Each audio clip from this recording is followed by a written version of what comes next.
Hey, welcome back to the channel. Hope you're all doing well. I want to give a special thanks to all my current subscribers, and if you haven't already, please hit that subscribe button. That really helps me out.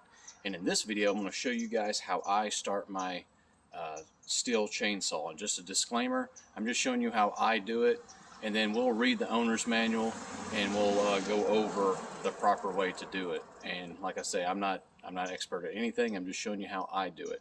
Okay. So let's get started. Right now I got my cold chainsaw. It's the Stihl MS-170, and by the way, I love this thing. I've made some videos on it, and this thing's been through quite a bit of torture tests in my opinion. It was $200, and for that money you can't beat it. But right now I want to show you how I start it when it's cold. Now, there's several different methods to hold it, so I'm not really going to go over that. I prefer to have it on the ground and just leave it right there, and I'll put my knee on it like this, and I use my right hand to pull up on it. So that's how I do it. You'll see that here. And also, I don't recommend wearing shorts or sneakers when you're using a chainsaw or starting it, but that's what I'm doing today. All right, so real quick, we got our chain lock, so that is off so the chain can move.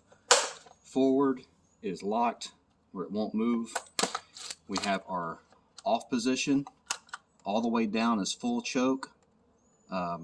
Right here is on with the throttle open or choke open, and this is half choke.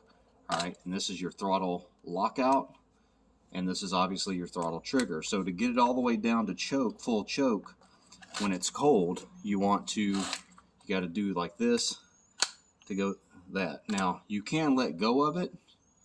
The owner's manual actually doesn't mention to let go of that, but you can let go of that. So right now what I'm going to do is I'm going to pull this a few times, and it's been a couple weeks since I've started it. I just put some gas in it, and what we're going to do is hear it kind of start to fire for a moment, or people call it like a burp. And then we're going to adjust it up and then fully start it up.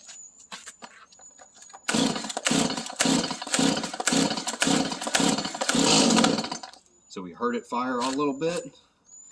So now I can bring it up.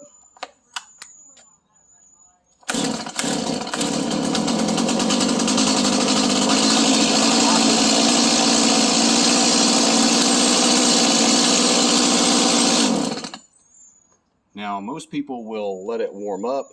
A lot of times, I will just go ahead and let it warm up for maybe 10 seconds, if that.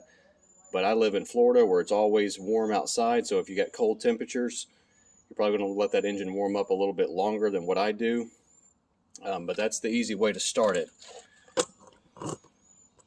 So now let's take a quick look at the owner's manual. You may want to pause if you feel like reading all this, but if you've lost your owner's manual, you can just pause. I'm not going to go over everything right now, but I will mention just a few things. So it's talking about the position of the choke, positions of holding it,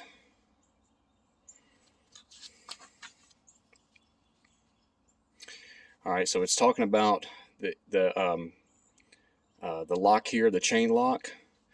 And also it mentions, you'll notice, as the chain brake is still engaged, once you start it, you need to return it to idle, because a lot of times if you're holding that throttle, or sometimes it'll just, many times when I've done that without holding the throttle, it'll still go full, the engine will rev up full speed, and you need to bump that throttle, and that way it'll return down to idle. If you don't, while that chain is locked, you could damage the chainsaw.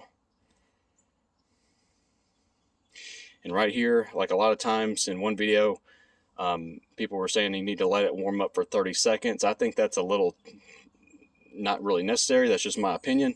It says, the owner's manual says, at very low outside temperatures, allow engine to warm up at part throttle.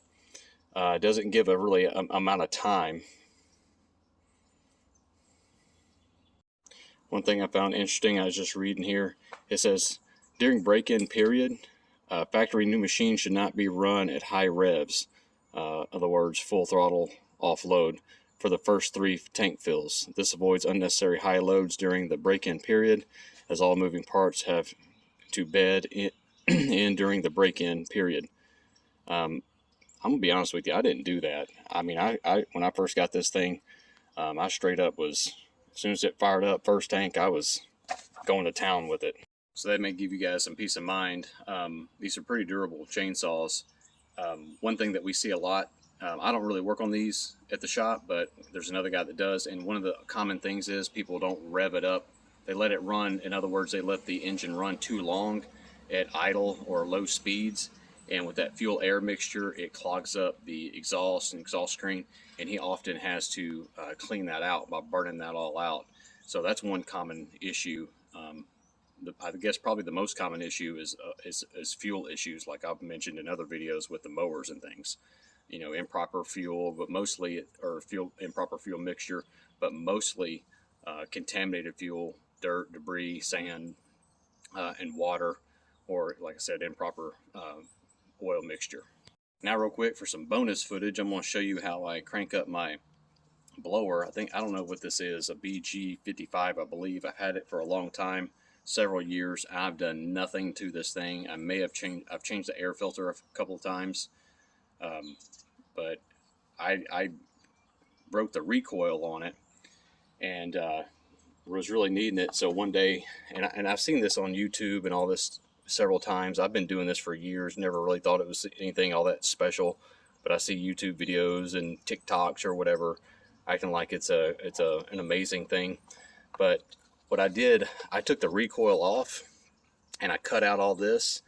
And the reason a guy gave me this thing, because he was just having a hard time starting it, and I just started using a drill right here to crank it up. So basically, I kind of have a indirect electric start now. You don't want to use an impact. You want to use a drill, because if you use an impact, it's just going to unscrew that nut. So you want to use like a drill that just provides constant pressure, smooth, constant pressure, instead of impacting to break away that nut.